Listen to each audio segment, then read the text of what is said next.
Okay.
Good afternoon, ladies and gentlemen. We employ all our participants to please come forward and have their rightful position at the front seat, please. All our participants, please take your rightful position at the front seat, please, and allow the people that are coming behind to occupy the seat at the back. The program is about to be started. The program is about to be started. Please move forward a little bit, please. We employ every one of our participants to please take their rightful position at the front seat.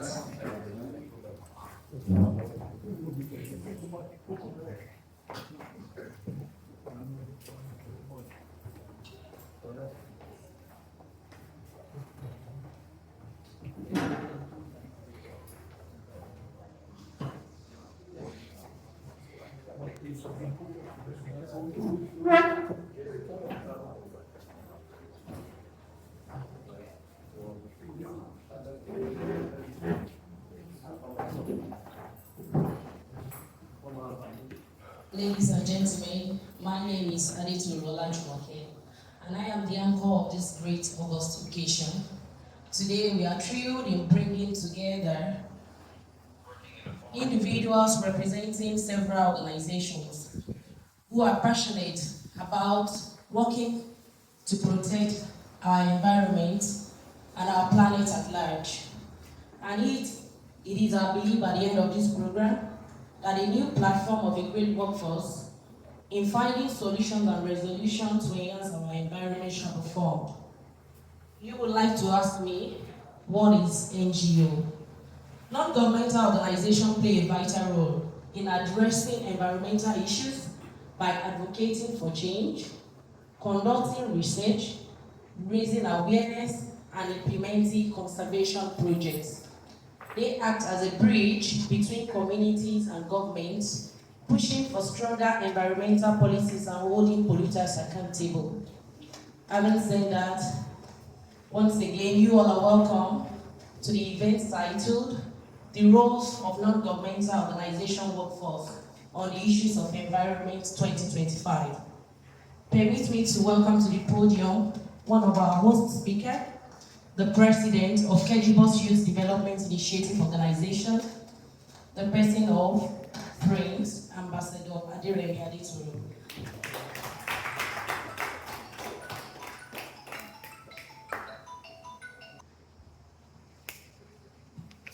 You're welcome, sir.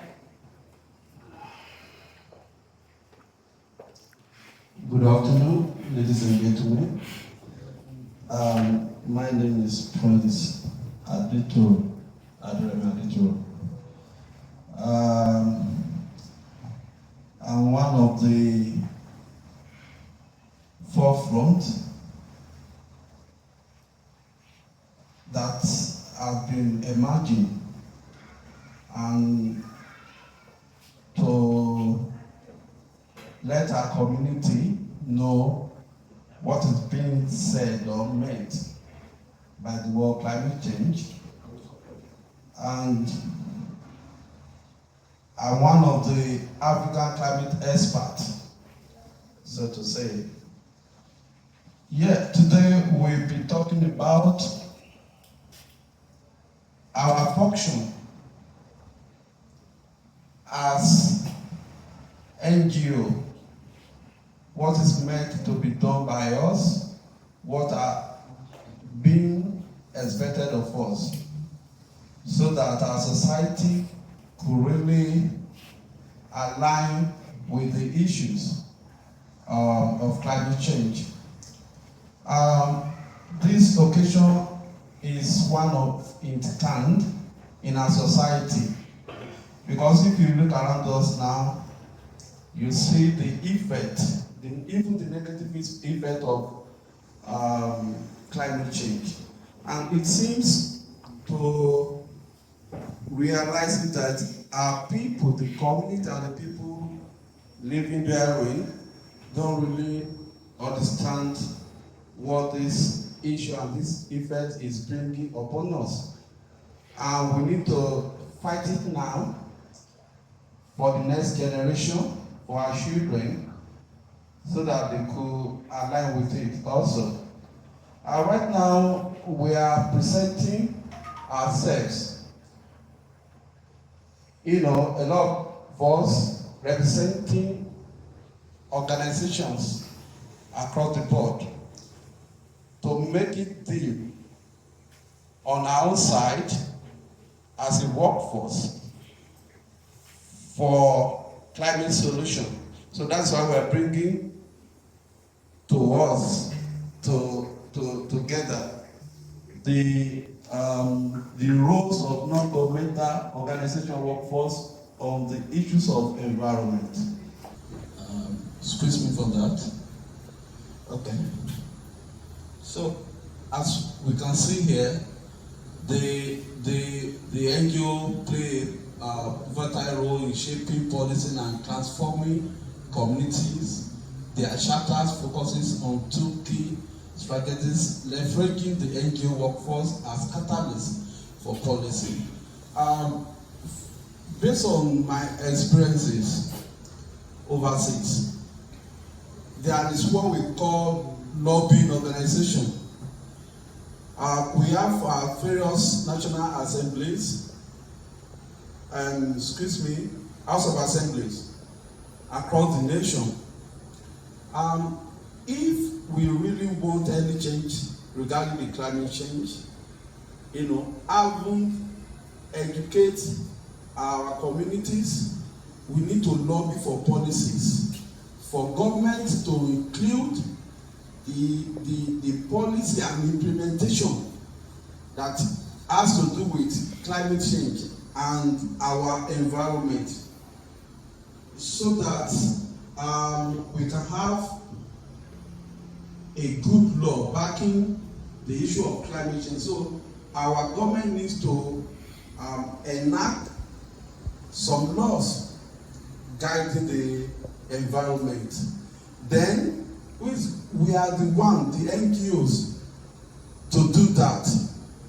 We are the one to carry out the field work on that.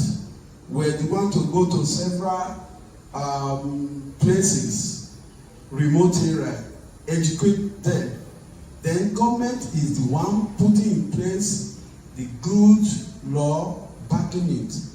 So as you can see, we have a lot of room to we are just the equilibrium between the government and the people for the issue of environment.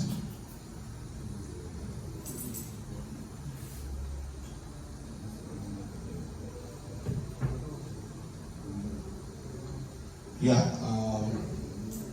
NGO workforce as catalyst. Yes, you see here research and evidence generation, agenda setting. I believe we so have some experts in various organizations that can do much more research about the solution, the research that will bring about solution on climate change. So the result, whatever result that we might have gotten together, that is what we will tender or table at the government parastatals to see about it, because they too have environment department, or some government, they call it environment department, some call it climate change department, that I know of. Then setting our agenda, what I want to do, what are the agendas? We come together to fight tune. My organization might have 10 agendas, you might have 3, one might have 1, then we look at every agenda that matters and come up with one agenda that will prepare the way we are approaching the issue of environment and climate change. When we're talking about campaigning and public engagement, I know a lot of that organization do this. We need to campaign all the time, letting people know, that is the meaning of letting people know that this issue of environment is never a child play. The factors, because a lot of people, a lot of us in the community, they do contribute negatively to the environment. That's why you can see flooding. There are several natural flooding, landsliding and all that. They are natural happening, natural disaster. But the man-made one can be controlled. Even the natural one can be controlled. I haven't done research about it. So the public engagement and public enlightenment is what is quite critical. People don't know. If you go around the place, like I was listening to Channel News this morning around 12 a.m. I could see in rivers heaps of refuge everywhere, to the extent that people take notice of it. People are calling for government to help them out, because most of the times those people, refuge collectors, I learned that mostly in some state now, like even here in Ondo State, they make it on private entity. It's part of the lobby we're talking about, negligence on the area of government. Not that we're fighting with the government, but we need to let them know the causes of that effect on our environment. Due to the climate issue. All those things are man-made. It could be government, it could be the public, it could be anybody. So that needs to be addressed. I think I've said something about lobbying the other time. So when we talk about lobbying, it is a critical aspect. And if you look at the word lobby, pleading, begging, that is it. But to be honest with you, we have a lot of organizations around the world. Then we have very minute of these organizations that are engaging with this, and this is a critical part. Government cannot know everything that is happening in our society. That is why the lobby is being important. So if, like in Ondo State now, I've never seen any organization that started lobbying for the public. We started the Kejibaus Youth Development Initiative. It's quite a long time now. we can come together to start lobbying for environment issues. Go to the House of Assembly, then talking with the representative, the honorable members of each constituency, put it, and if we are not acting on our request, we can all go together there peacefully. We can lobby with banners. Not every banner you see meant to be protest. Lobby. This is what we want.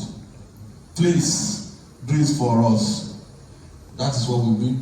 Then when we're talking about capacity building, what we are engaging with right now is part of capacity building. Then within individual organization, we need capacity building. Because without capacity building, you won't be involved. And you will be informed and involved with the necessity of the time. That is, what is obtainable to be done without being engaged in capacity building.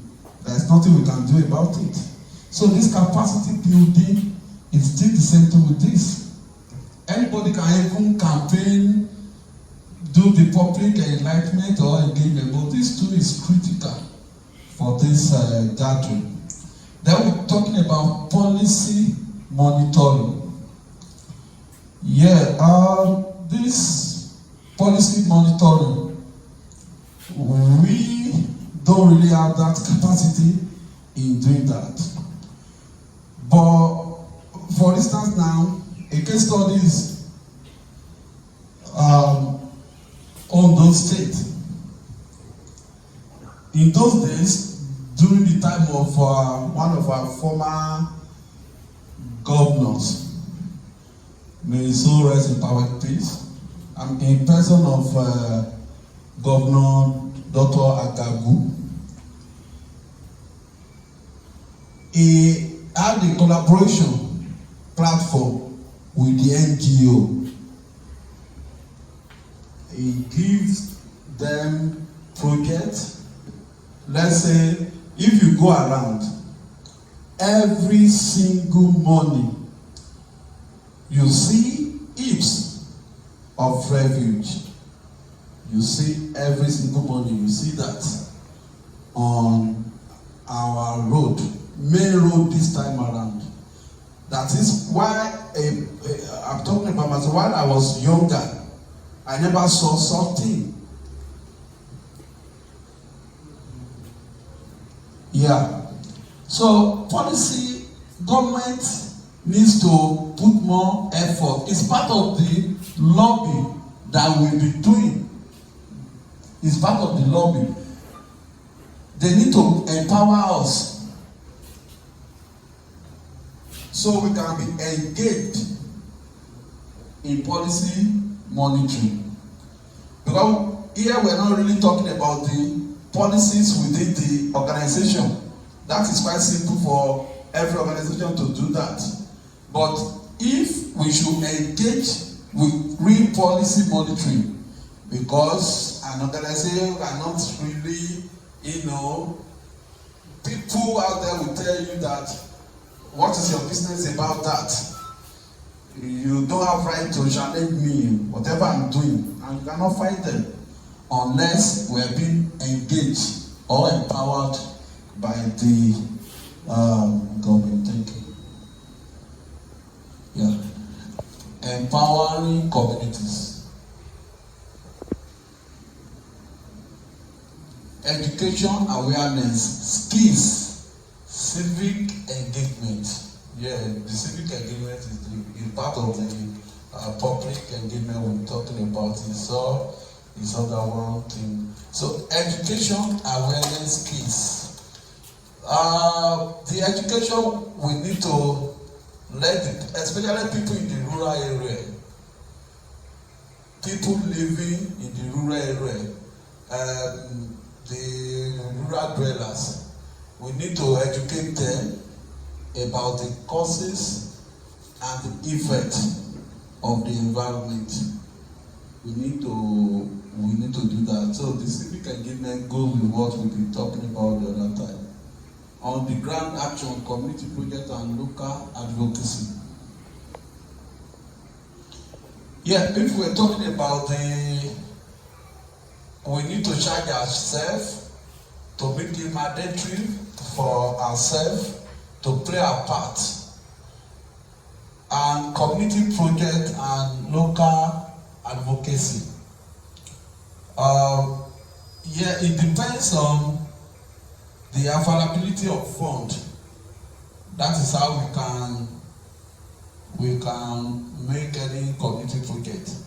But the project, we need to involve the people that this project that has been done in your community is for you. You own it. Whatever you want it to be, you maintain it. Combining both learning by doing. So is this the same thing? Whenever we have project or program in a particular community, we need to involve them, most of them, especially the young ones there, as the volunteers. You know, in those days I used to do voluntary job. Even whenever I go to abroad, I used to do voluntary job. Through that, they gain knowledge of what we are really intend to impact on them.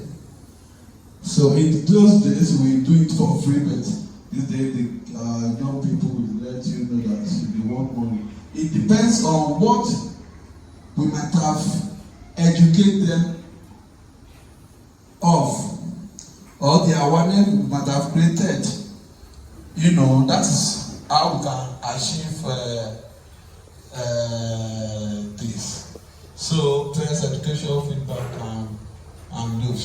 So, the feedback of whatever we might have gotten should be brought back to us, so we can know what next to do.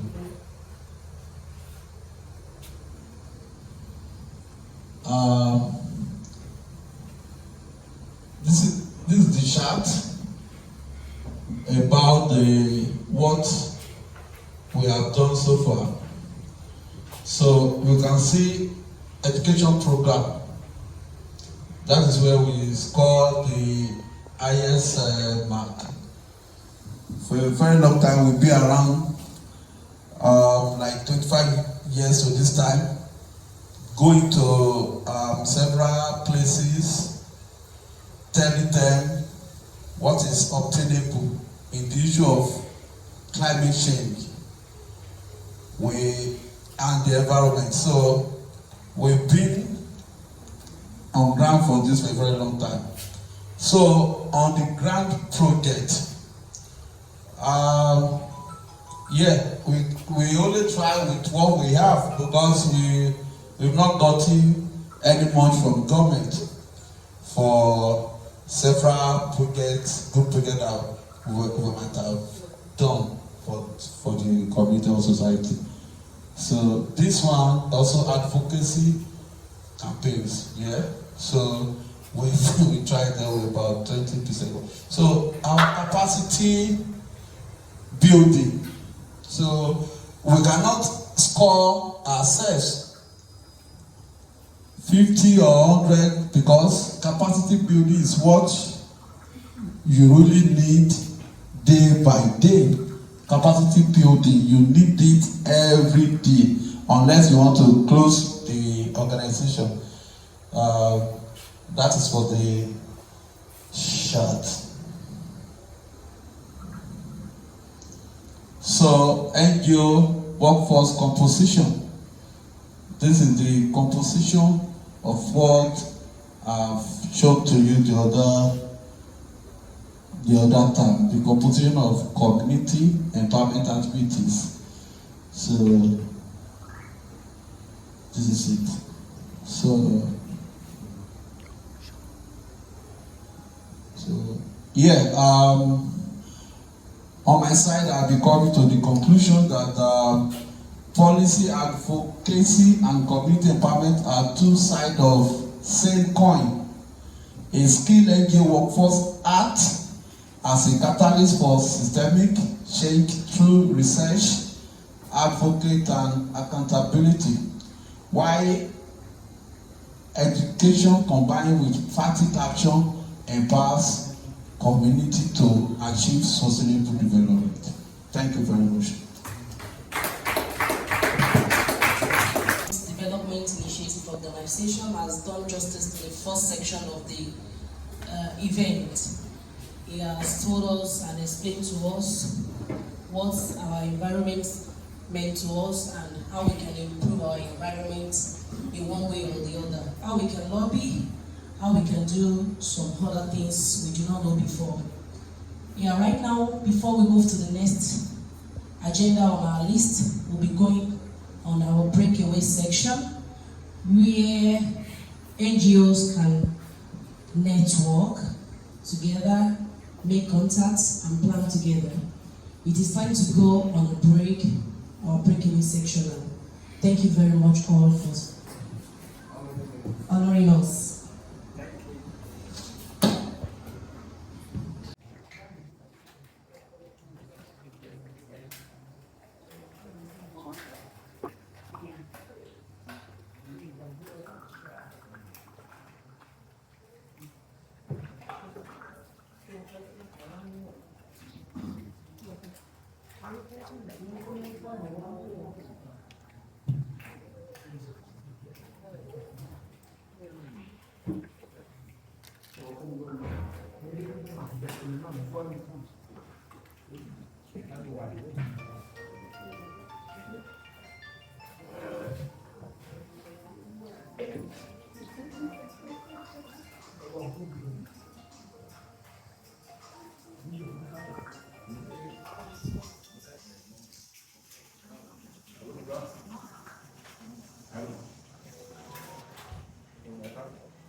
The next on our agenda now is to bring this second host speaker for today, the president of Pan-African Health Professional Organization, the person of Mr. Adewale TK, for his own speech.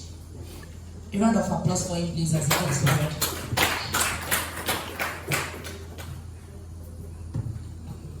Thank you.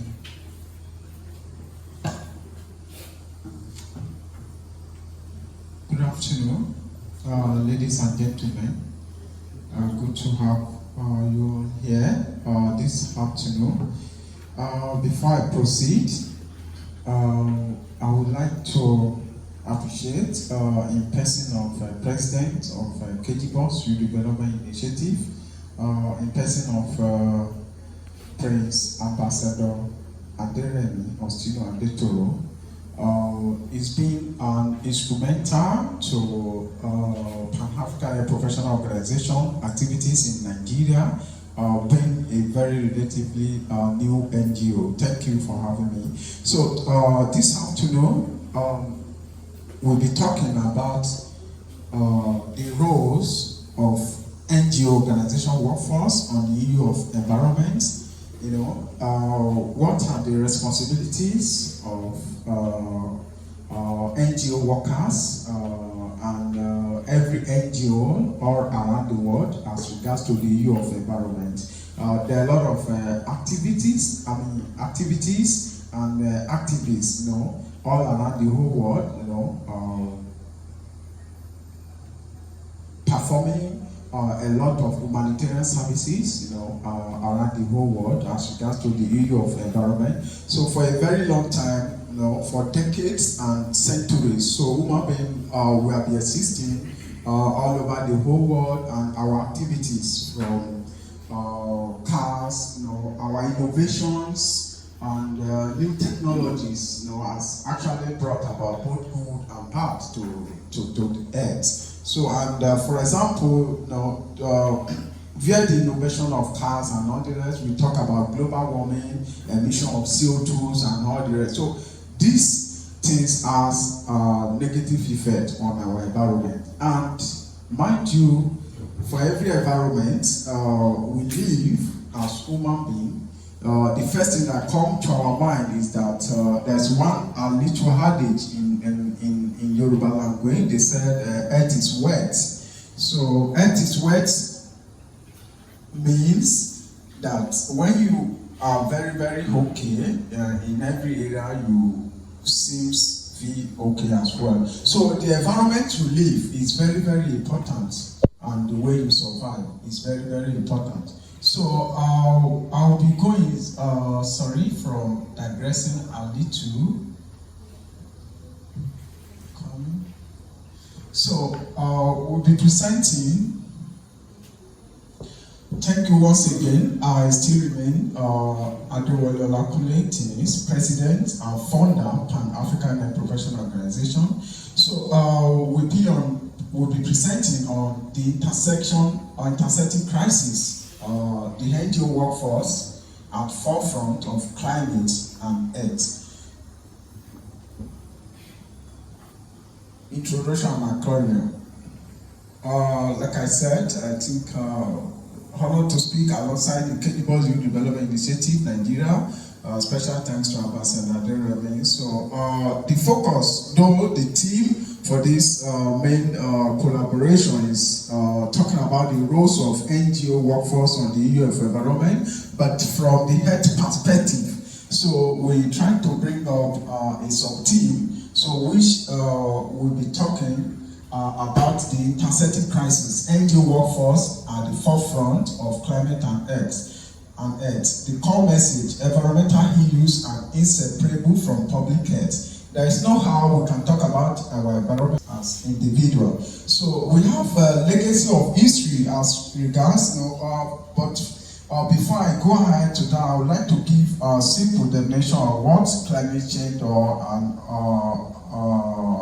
climate change is all about. So climate change refers to a long-term shift both in temperatures and weather patterns, all around the whole world.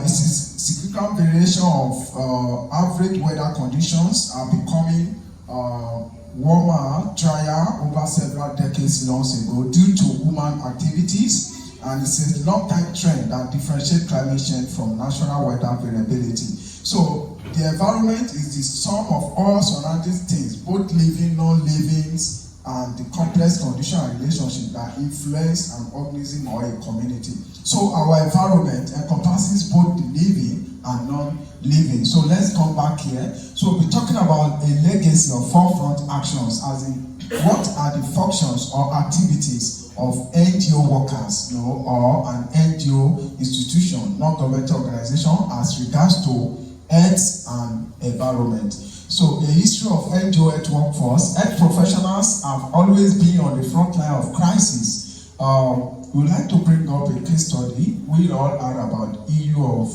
outbreak of Ebola from Liberia at that time, and I don't know if we could remember Patrick Sawyer, in person that brought Ebola, the first patient of Ebola that brought it to Nigeria here. So, and I believe we can still remember this Dr. Stella Adadevo, who she lost her life during the process of protecting Nigerians, as in protecting the public health.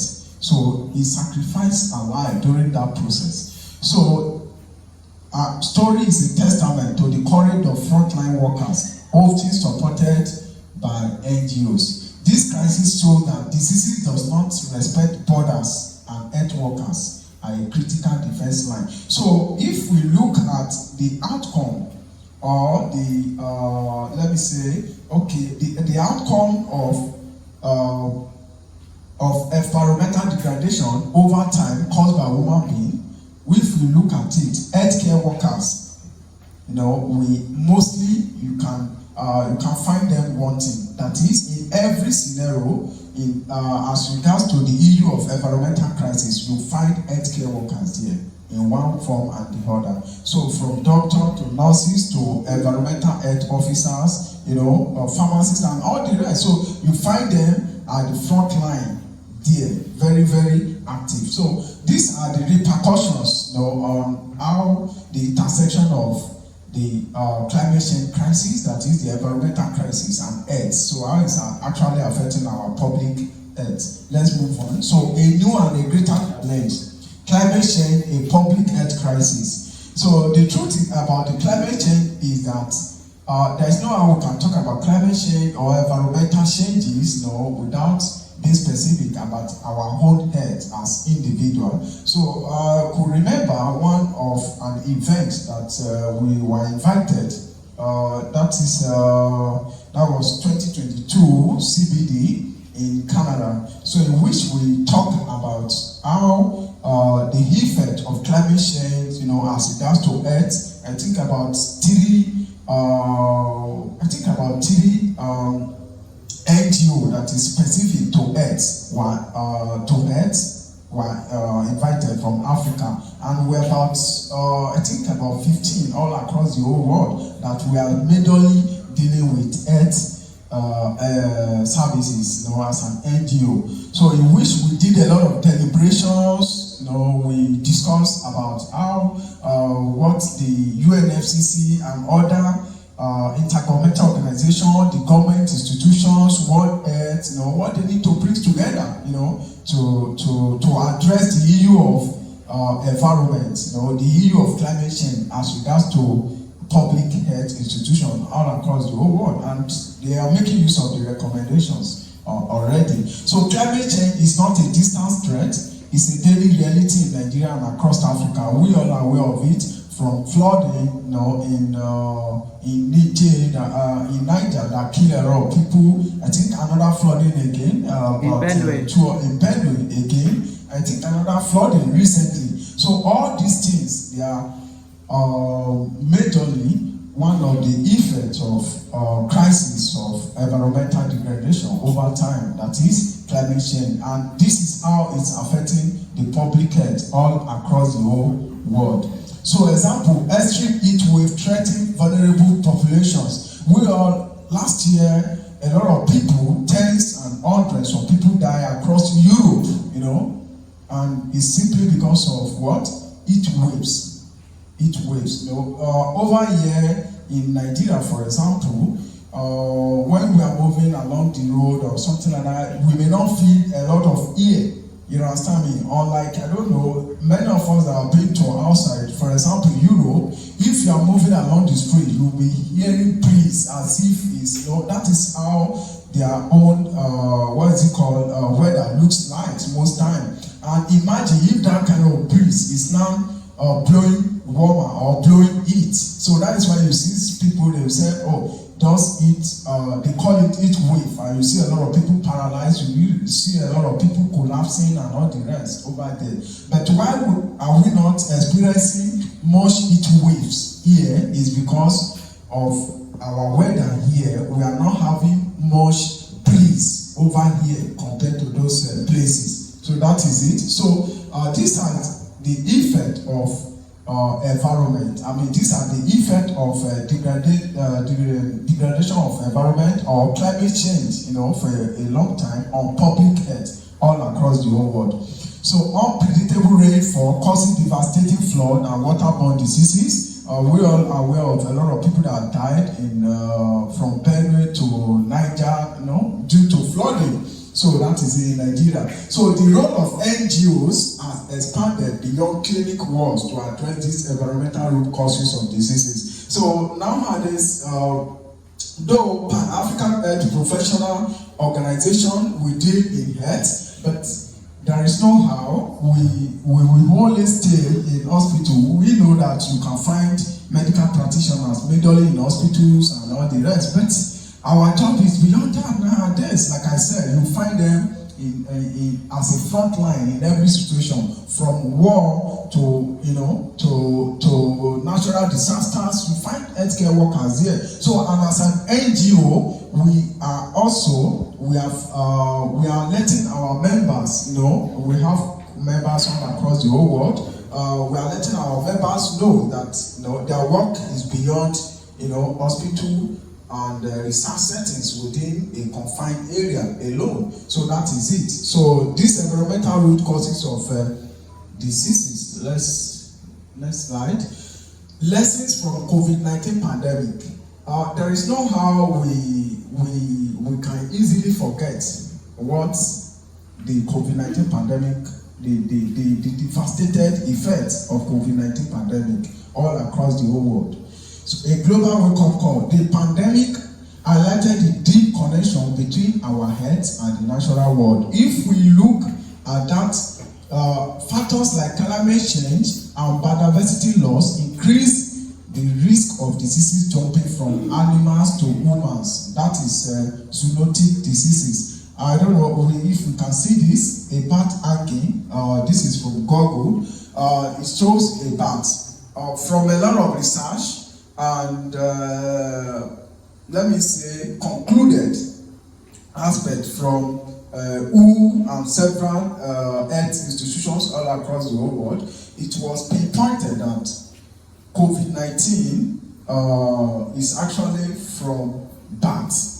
That is as a result of zoonotic diseases, that is transmission of diseases from animals to human. So because of the fact that we are displacing deforestations, for industrializations, all those stuff, as human beings, as we are expanding currently now, our population around the world is over 6 billion. So we are displacing these animals from their natural habitat, as in from their normal environment. So, and there's a lot of mixing up between animals nowadays, even animals where we know that we are conversant with drugs, with dogs, human beings and dogs, almost 5 and 6, but we actually live it together with bats. But in a situation where you are now having a very close relationship with bat because of proximity of your house or something like that, to ban out a lot of things. So that is it. So COVID-19 was actually as a sort of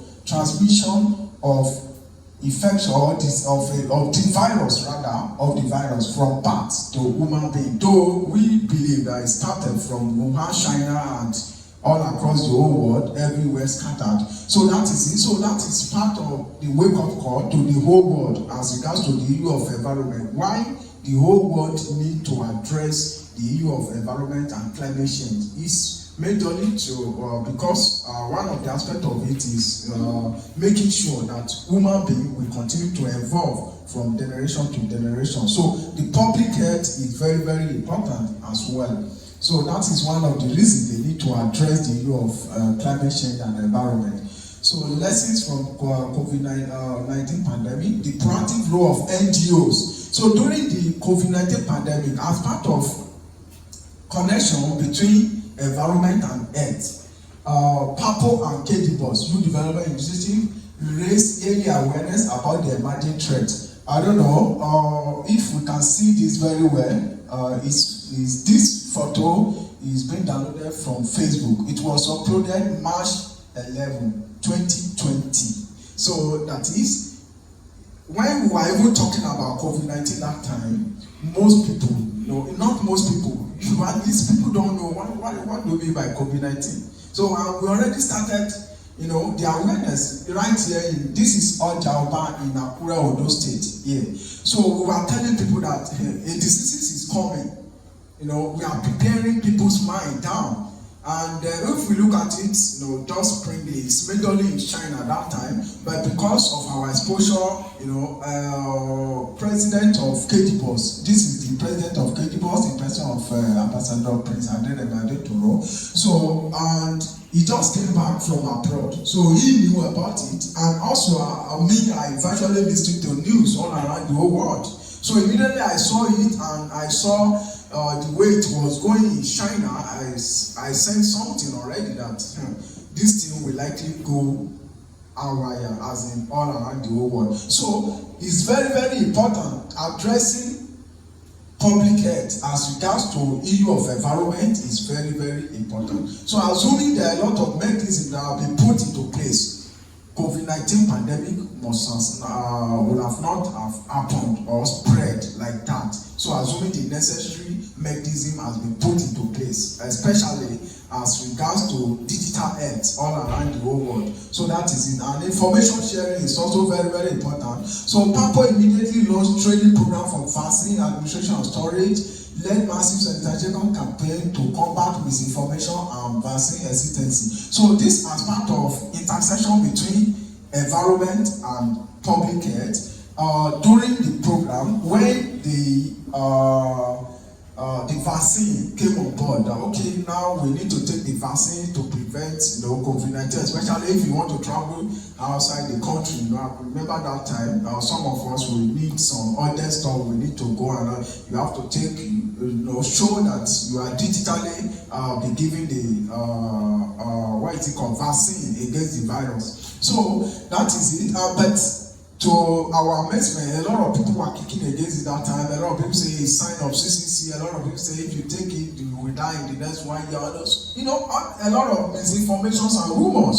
So we actually use digital campaign, to disseminate most of this information to our members so that they will be able to enlighten their patients. Like I said, virtually, we have over 30,000 healthcare workers all across Africa in a one single platform on Telegram. So we use that, and we do training. I think almost 4 or 5 training like that. So virtually every month we do at least 1 or 2 trainings in which we talk to our member on how to sensitize the patient and all the rest, so that people can take the vaccine. So that is it. Next slide. So our determination and future collaboration, the way forward, collaboration and community-based solutions. Our determination is stronger than the challenges we face. Sincerely, if we look at the way we are coming from, we might be discouraged a little, but that doesn't matter to us because we only looking at where we are going, so we don't actually look back. So PAPO is committed to expanding our role to include community-based solutions that address the root cause of diseases. I mean, that address the issue of health and environment, that is climate change. So our mission is to guarantee safe public health for all Africans. And how are we going to achieve it? We by expanding and strengthening collaborations with NGO across Nigeria, Africa, and the world.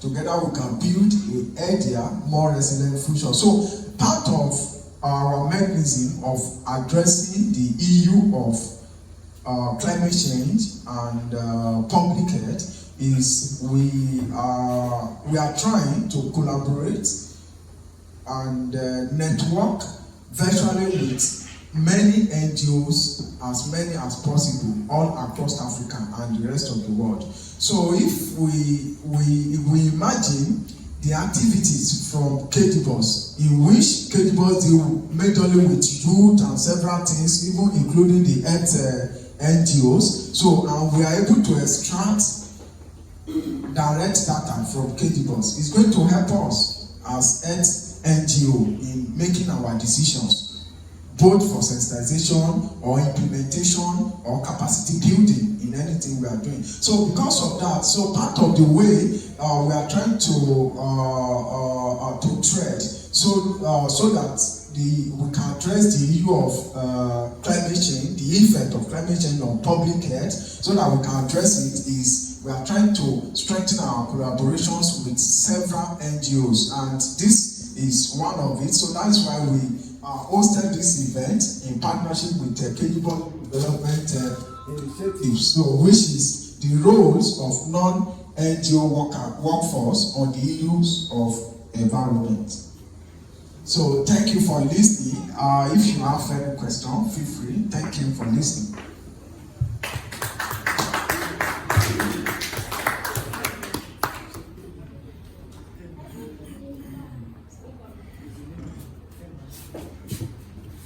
We appreciate the president of the Pan-African Health Professional Organization, and he has explained very well, wonderfully well, and made a good presentation on how climate change can affect our public health.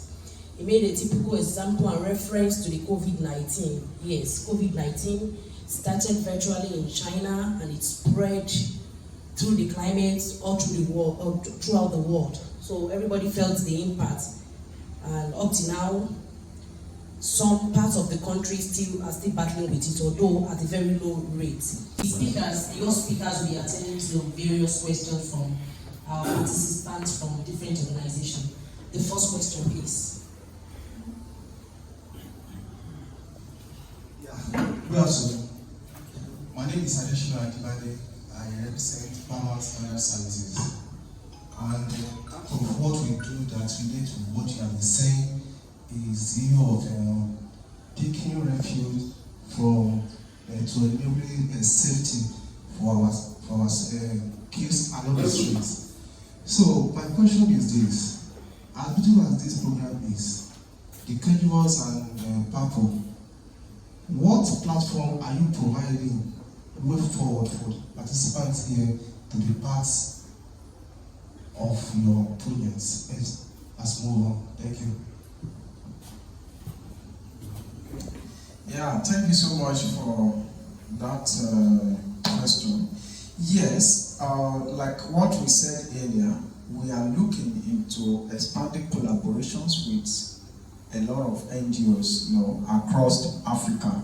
So, because this will help us along the line in decision making, sensitizations, and capacity building as regards to our mission and objective, all across Africa, in which we are trying to build a healthier Africa for all, for now and for our future. So we, like I said, we try to engage with all NGOs as many as possible. If you check, if you check our website www.papo.org, www.pahpo.org.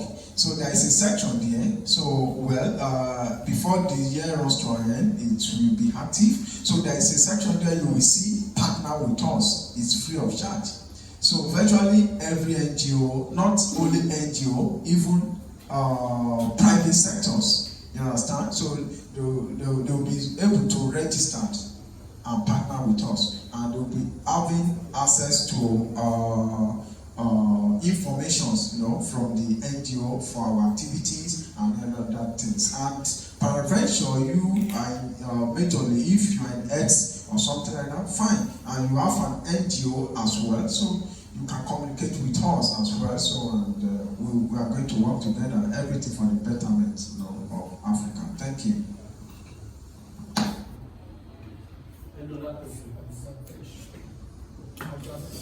Your question, sir.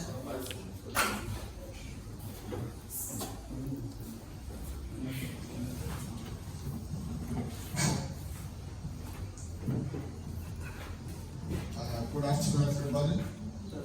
I'm Martins McKinley, the CEO of Global Multi Services. One of our areas of specialization is environmental health and safety. So we know Kejibaus and Pan-African Health Professional Organizations and all the activities, but I want to advise. Although we know about the economic situation in the country, but I want them to be two partners, the two NGOs, to at least expand their tentacles to get more people and other NGOs involved. Some of us may be in advisory role because we, like, for example, we cannot stop malaria caused by mosquitoes in Akure if we still have Odokoye and Isolo the way they are and from Ashaye area. The issue of drainage, especially in our urban areas, is a terrible situation. So let's use Akure as a case study. You cannot be going around and saying we want to eradicate malaria in Akure, and when you go to back of some joints in Alagbaka here, you see stagnant water where mosquitoes are laying more than 5 million eggs. Population of Akure is not more than, let's say, about 1.2 million or 800,000. So if 5 million mosquitoes should attack people here, they will have shared our blood completely. So I want the sensitization to be more extended, involve more people, and let us see the impact. Even if there is no money yet, we can do flyers to some people in Yoruba languages, to some villages, to give it the way this Yoruba witness used to go around. We are doing sensitization, and some of these things, the way people go about partaking in deforestation is terrible. In some countries, when you cut a tree, you must plant another one back. It's an offense. In Nigeria, you cut 3,000 and plant one. We have not done anything. So the way we are cutting, no trees here, especially in the southwest again. We are now cutting kola-nut trees to roof our houses. That's why you see building collapsing, everything like that. So we don't plant trees. If we plant more trees, green environment will be improved, and you know, any green environment, disease don't manifest there. Because if you sit down under a tree now, the breeze that will be touching you is different from maybe where they are roasting plantain by the roadside. So everybody wants to stay in a very green environment. So the other one is water quality in some villages. I worked with UNICEF before. That was the early 90s. There's a community in our road there, they call it the community Amui. The whole community was fetching water from one water coming out under one tree. That's the headquarters of NGO in those states then. But through their collaboration, they tried, and because the water is not flowing, that's why the dams can stay in one place. So if all those communities, because that time UNICEF came up and did some things then, but after about 5 years, successive governments don't do what others did. It was during regime and Agagude. So I was involved. We started Wasan in UNICEF. So the water is not flowing and people keep on fetching. When you have the disease, you put your leg, the jam is transferred to the water, and you fetch it to your house again and you drink it. Even if you take vaccination, the jam will reproduce from the one that you drank again.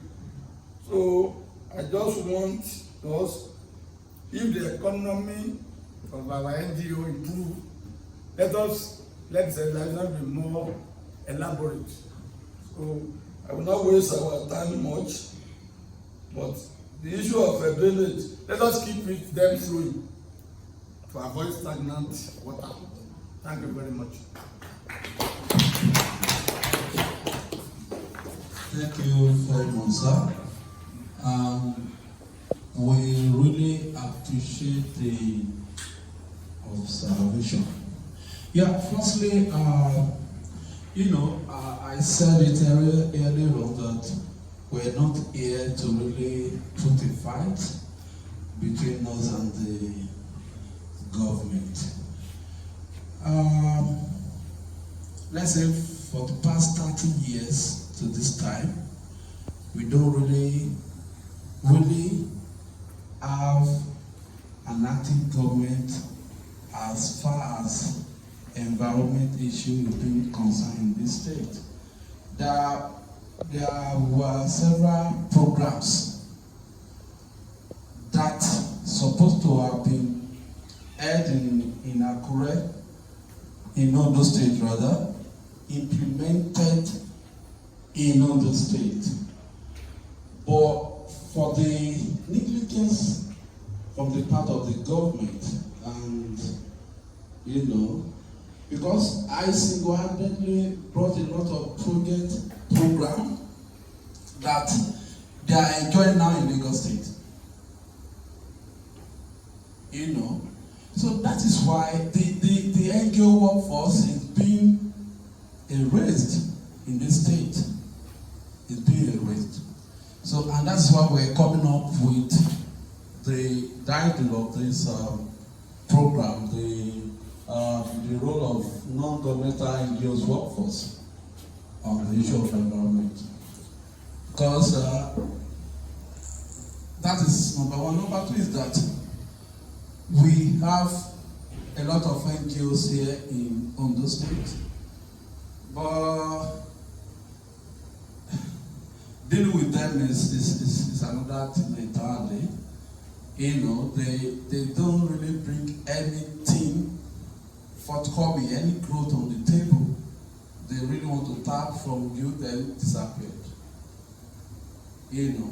So that has been dead, and that is the main reason we are coming up with,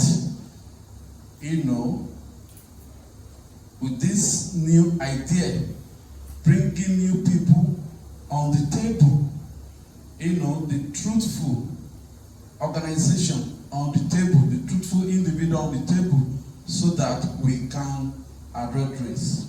We talked about the lobbying with the state or local government the other time.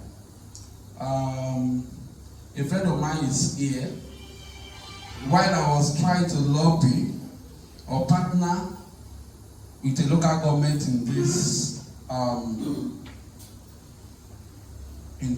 state, it was a head transfer. People. Let me be factual. The government, the people, we are so being difficult, and we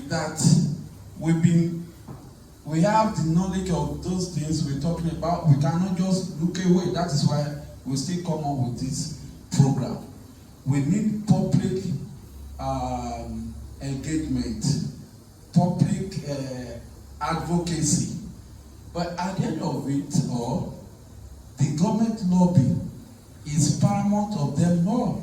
So there's nothing we can do. We cannot force any people or any group of people. Even we're saying the right thing to them.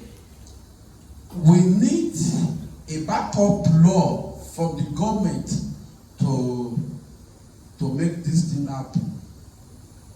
Yeah, even the politicians, they make it worse. I'm talking out of the program. I'm talking my mind. I've been to several parastatals in this state. Most of them, they don't really like us. They don't like the environment. They don't like the people living there. So it's difficult. But we notice changes. So that is why we still come together to make another brand new front, which we cannot do on our own. These two organizations, we can't do it on our own. That's why we are inviting you, your organization, and your networks to network with them so that we can come together as a formidable front to indirectly. This is a war we need to win. This is a battle we need to have won for a very long time. So thank you, sir.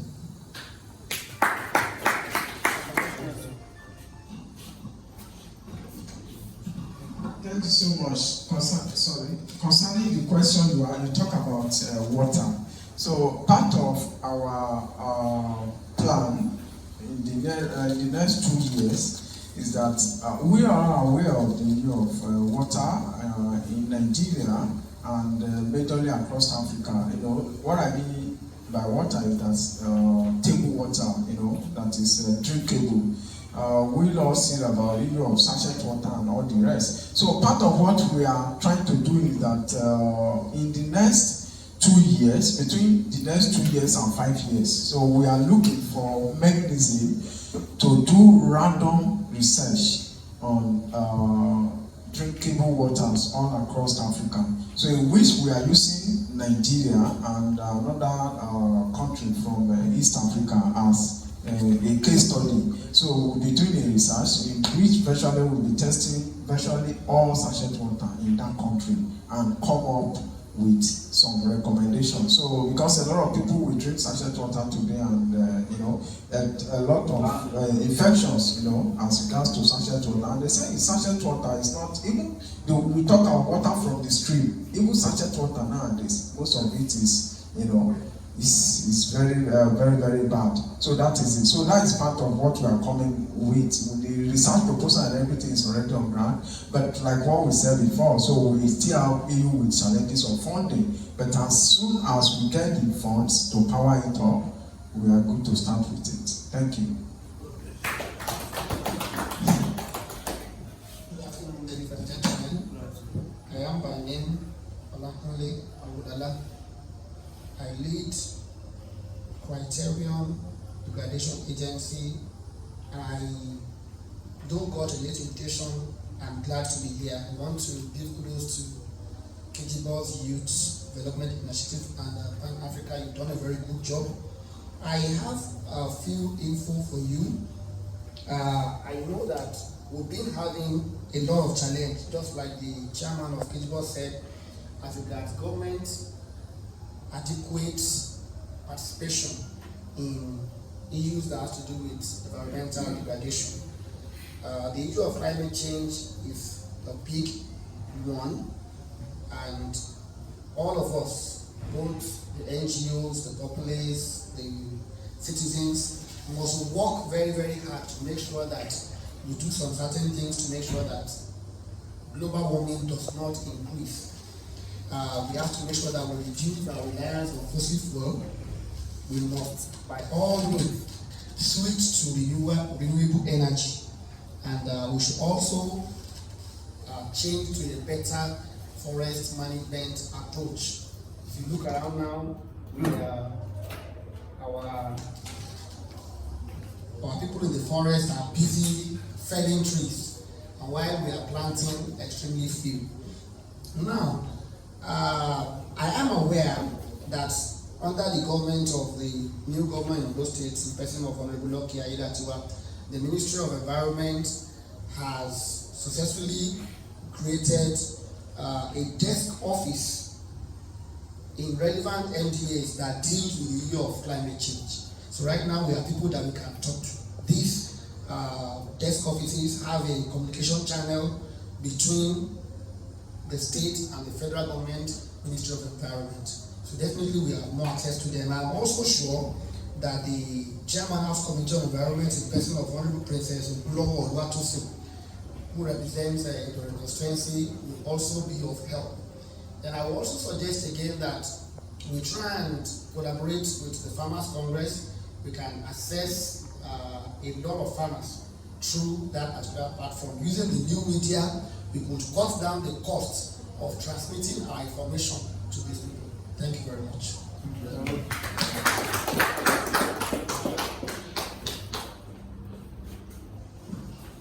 Do we still have any other question in here, please? Any other question or recommendation? In the absence of none, I would like to bring the program to an end. Permit me to call on Mr. Babalola Paul to give us the vote of thanks. Thank you, sir.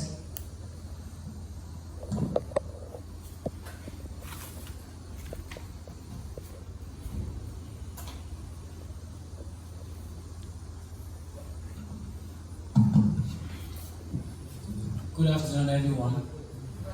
Yeah. On behalf of the organizers of this event, want to sincerely thank all of you for coming here today for this important program titled The Roles of Non-Governmental Organization Workforce on the Issues of Environment. First, we thank God Almighty for making this event successful.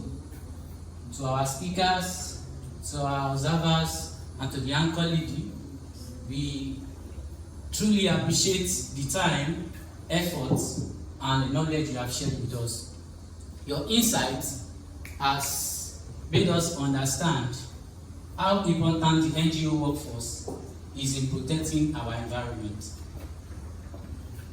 To all our participants, we thank you for attending, listening, observing, and communicating. Finally, a big thank you to the planning team who has worked hard putting this event together. Let us remember that taking care of our environment is everyone's responsibility. With NGOs, communities, and individuals working together, we can make a real difference by building a cleaner, greener, and healthy world. Thank you, and God bless you all.